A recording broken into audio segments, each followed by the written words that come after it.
Okay everybody, this is mooneydashcam. Today we are in Jamaica, Queens.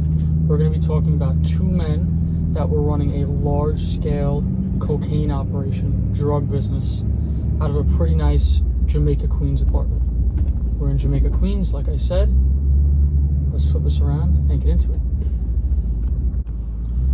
Alright, don't forget to follow me on Instagram at mooneydashcam and leave suggestions for future videos in the comments.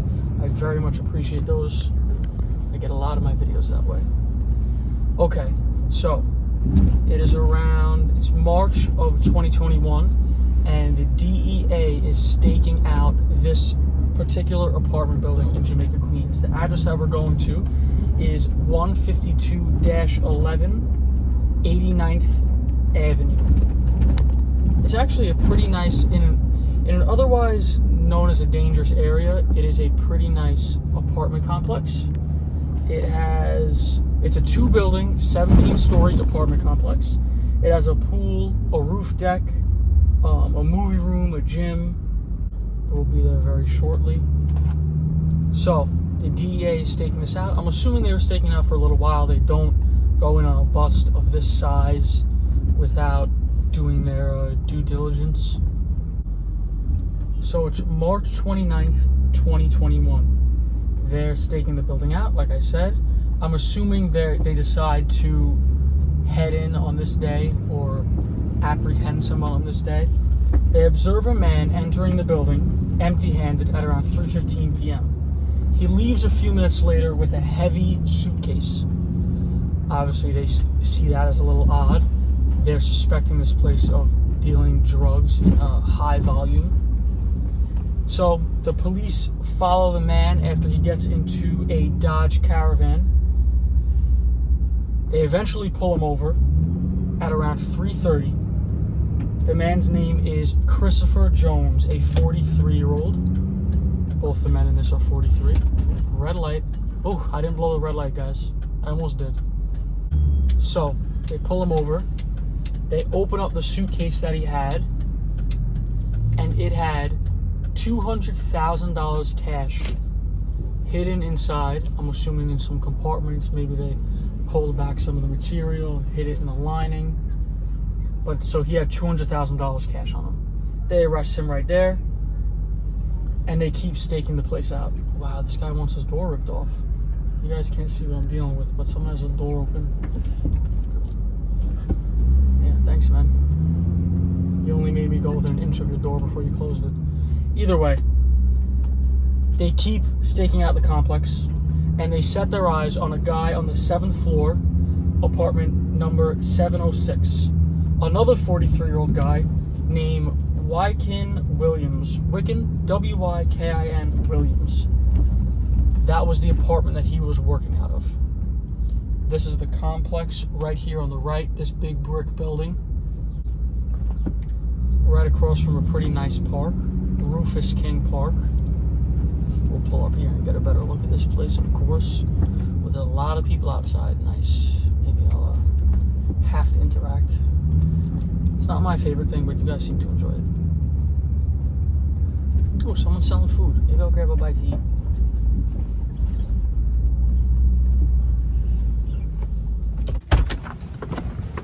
So this is the park here. It's a beautiful day. It's about 90 degrees out. A little too hot for to call it really beautiful, but it is. Say hi to the truck, of course. And this is the complex. It's a two-building complex, 17 stories. Up there, I think, is the pool. There's a roof deck on top. It's a cool building. Definitely a cool building compared to the pretty regular apartment buildings surrounding.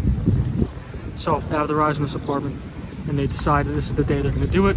Probably because they arrested that guy, and once you arrest one person, the area has a good idea that you're coming down on them, so they clean everything up. So they get a search warrant for apartment 706, and they bust in that day.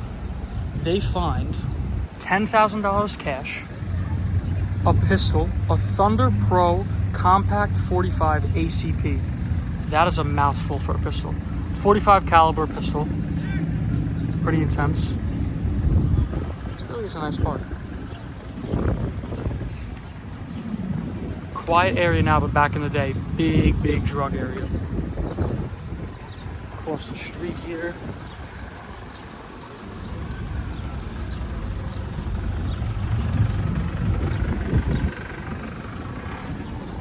They also find everything you need for a high volume drug business, including a kilo press to press the kilos of cocaine, vacuum bags, a vacuum sealer, shrink wrap to package everything up,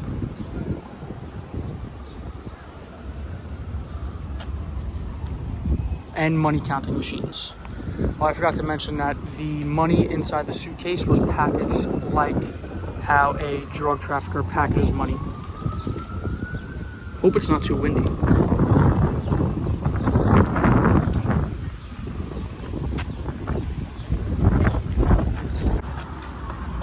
And after finding all that, they open up a locked closet to find 50 kilos of cocaine. 50 kilos, that's over 100 pounds. Street value on that is about $2 million. So they found $10,000 cash in the apartment, all the stuff for packaging the drugs, $2 million worth of cocaine, $200,000 in the suitcase of the guy that they stopped that was probably leaving that apartment.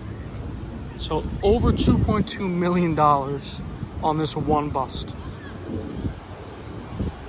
The police say they were shocked to find over $2 million worth of drugs in this random apartment across the street from a nice park.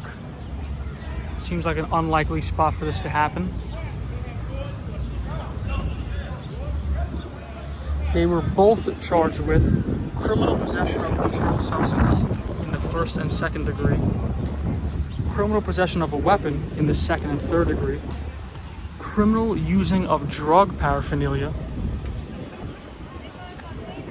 and Wykim Williams was let out on $250,000 bail. Christopher Jones, $150,000 bail. Back to the truck.